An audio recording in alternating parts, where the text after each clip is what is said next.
السلام علیکم، میں ہوں ارشاد شیخ، آپ دیکھ رہے ہیں انقلاب T V. P T I کے بانی چیئرمین عمران خان کو آج 9 مئی جی ایچ کے حملہ کیس میں بھی گرفتار کر لیا گیا ہے۔ ایس ایچ او تھانہ آرے بازار نے انہیں عدالت میں پیش کرنا تھا، لیکن جیل حکام کی سیکیورٹی کی وجوہات کی بنا پر انہیں پیش نہیں کیا جا سکا۔ راولپنڈی کی انسداد دہشت گردی عدالت کے جج ملک اعجاز نے کیس کی سماعت کی، جس میں عمران خان کی حاضری ویڈیو لنک کے ذریعے یقینی بنائی گئی۔ ایس ایچ او تھانہ آرے بازار نے عمران خان کے جسمانی ریمانڈ کی استدعا کی، جسے جج نے مسترد کر دیا، اور انہوں نے کہا کہ 9 مئی کے حوالے سے عمران خان پر جتنے بھی مقدمات ہیں ان کی سماعت اڈیالہ جیل میں ہی ہوگی، لہذا اس بنا پر ان کا جسمانی ریمانڈ نہیں دیا گیا۔ ہم اگر دوسری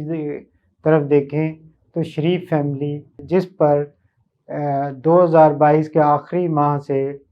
نواز شاہ کا سلسلہ شروع ہوا تھا، وہ 2024 کے شروع ہونے پر بھی جاری ہے۔ گزشتہ روز سپریم کورٹ نے تاحیات نااہلی کا کیس فیصلہ واپس لیا، تو اس کا براہ راست فائدہ میاں نواز شریف کو ہوا۔ ان کے الیکشن لڑنے کی راہ میں جو آخری رکاوٹ حائل تھی وہ بھی ختم ہو گئی۔ دوسری جانب اس فیصلے کا فائدہ جہانگیر ترین کو بھی ہوا، کیونکہ وہ بھی تاحیات نااہل تھے، ان کی بھی تاحیات نااہلی ختم ہو گئی۔ لیکن اس فیصلے سے جو پی ٹی آئی کے بانی چیئرمین عمران خان ہیں انہیں کوئی فائدہ نہیں ہوا، حالانکہ انہیں بھی نااہلی کا سامنا ہے، لیکن ان کی نااہلی ابھی شروع ہوئی ہے، جبکہ نواز شریف اور جہانگیر ترین کی نااہلی کا 5 سال کا عرصہ گزر چکا ہے۔ اب سیاستدانوں کو یہ ایک سہولت مل گئی ہے، جو پارلیمنٹ نے نیا قانون بنایا ہے کہ زیادہ سے زیادہ نااہلی کی مدت 5 سال ہے۔ اب اس کا فائدہ سیاستدان اٹھا رہے ہیں۔ جو سب سے پہلا فائدہ وہ نواز شریف کو ہوا ہے کہ اب ان کی الیکشن کی لڑنے کی راہ میں کوئی رکاوٹ نہیں ہے۔ دوسری نوازش یہ ہوئی ہے کہ 2002 میں جو کیس شروع کیا تھا نیب نے شریف ٹرسٹ کے حوالے سے، آج اس کی انویسٹیگیشن بھی نیب نے بند کر دی ہے۔ اگر ہم دوسرے لفظوں میں یہ کہیں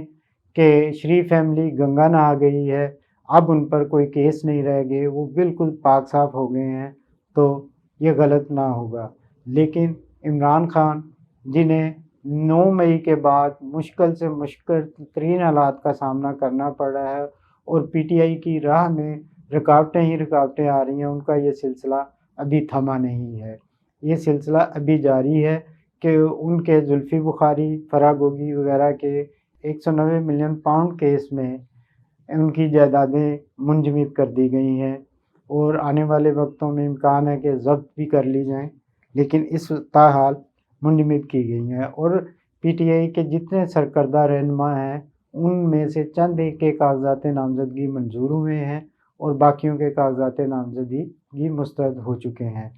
یہ نہیں ہے کہ پی ٹی آئی کے پاس امیدوار نہیں ہیں یا پی ٹی آئی اس سے الیکشن کے عمل سے باہر ہو جائے گی، ایسا نہیں ہوگا۔ پی ٹی آئی کے پاس ایک اچھی خاصی تعداد، تقریباً اگر ہم یہ یوں کہیں کہ ہر حلقے میں پی ٹی آئی کے پاس امیدوار موجود ہیں تو غلط نہ ہوگا۔ اب صرف پی ٹی آئی نے اعلان کرنا ہے کہ ان کے کون سے امیدوار ہوں گے۔ یوں دیکھیں تو تینوں بڑی سیاسی جماعتیں الیکشن کے عمل میں بھرپور انداز میں آ چکی ہیں۔ پاکستان مسلم لیگ نون جو ہے وہ 22 جنوری سے اپنی ملک گیر انتخابی مہم کا آغاز مانسیرا سے کرے گی، جہاں جلسے سے میاں نواز شریف خطاب کریں گے۔ وہ ان کا انتخابی حلقہ بھی ہے جہاں سے وہ الیکشن لڑ رہے ہیں۔ اس کے بعد مریم نواز، حمزہ شہباز شریف اور سابق وزیر اعظم میاں شہباز شریف ملک گیر دورے کریں گے اور انتخابی جلسوں سے خطاب کریں گے۔ وہ کہ ان کی اپنے اپنے انتخابی حلقوں میں انتخابی مہم ان کے سپورٹرز اور ووٹرز نے شروع کر رکھی ہے اور زوروں سے جاری ہے، جبکہ بلاول بھٹو زرداری بھی اپنے کارکنوں کو ہدایات دے چکے ہیں کہ 8 فروری کو الیکشن یقینی ہے۔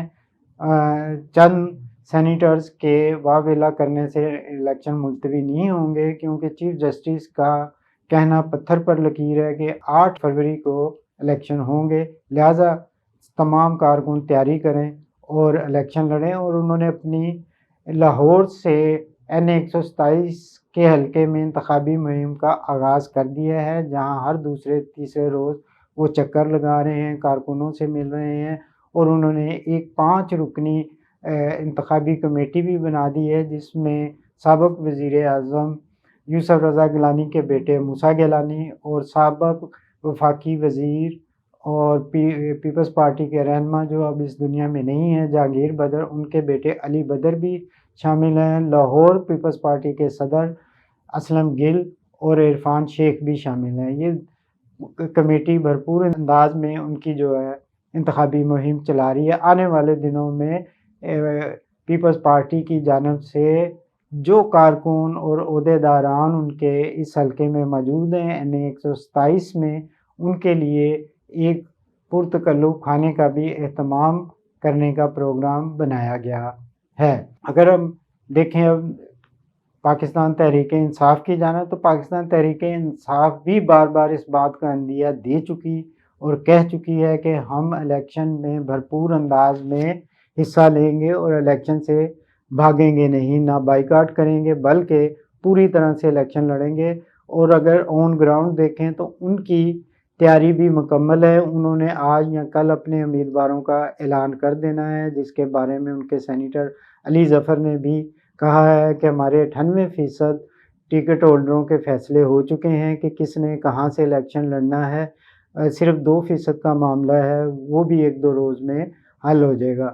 پاکستان تحریک انصاف کو جو مسئلہ درپیش آ رہا ہے یا جو خوف ان پر طاری ہے، ان پر یہ خوف طاری ہے کہ جیسے ہی وہ اپنے امیدواروں کا اعلان کریں گے، انتظامیہ کی جانب سے ان کے خلاف کہیں کوئی بڑا کریک ڈاؤن شروع نہ ہو جائے اور ان کی انتخابی مہم چلانے میں جگہ جگہ پہ رکاوٹیں کھڑی نہ کی جائیں۔ اس خوف کی بنا سے وہ چاہ رہے ہیں کہ کچھ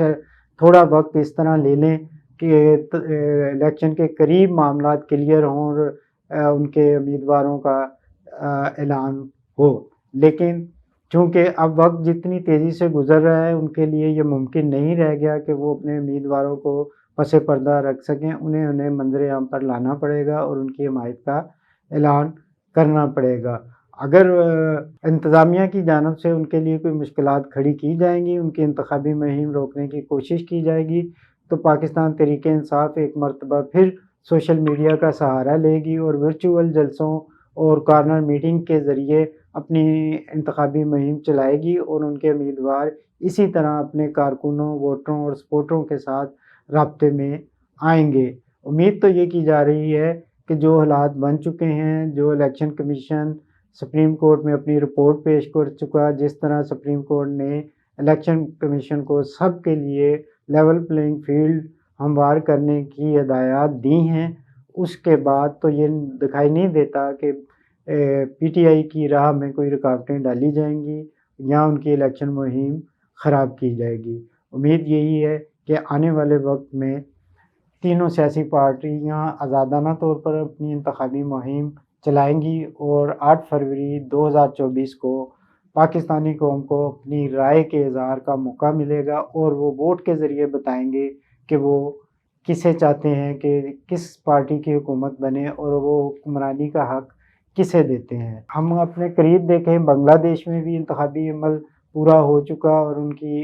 عوام بھی اپنی رائے دے چکی ہے، وہ کہ وہاں بھی حالات نامساعد تھے اور پاکستان میں بھی حالات جو ہیں وہ ٹھیک نہیں جا رہے۔ امن و امان کا مسئلہ بھی ہے، سردی کا مسئلہ بھی ہے اور دیگر مسائل بھی ہیں، لیکن اس کے باوجود ہمیں اچھے کی امید رکھنی چاہیے اور یہی سوچنا چاہیے اور یہی دعا کرنی چاہیے کہ 8 فروری کو انتخابی عمل پرامن طریقے سے طے پا جائے اور آئندہ کے لیے قوم اپنی رائے دے دے کہ وہ حکمرانی کا حق کسے دیتے ہیں۔ اس کے ساتھ ہی اجازت دیجیے، خدا حافظ۔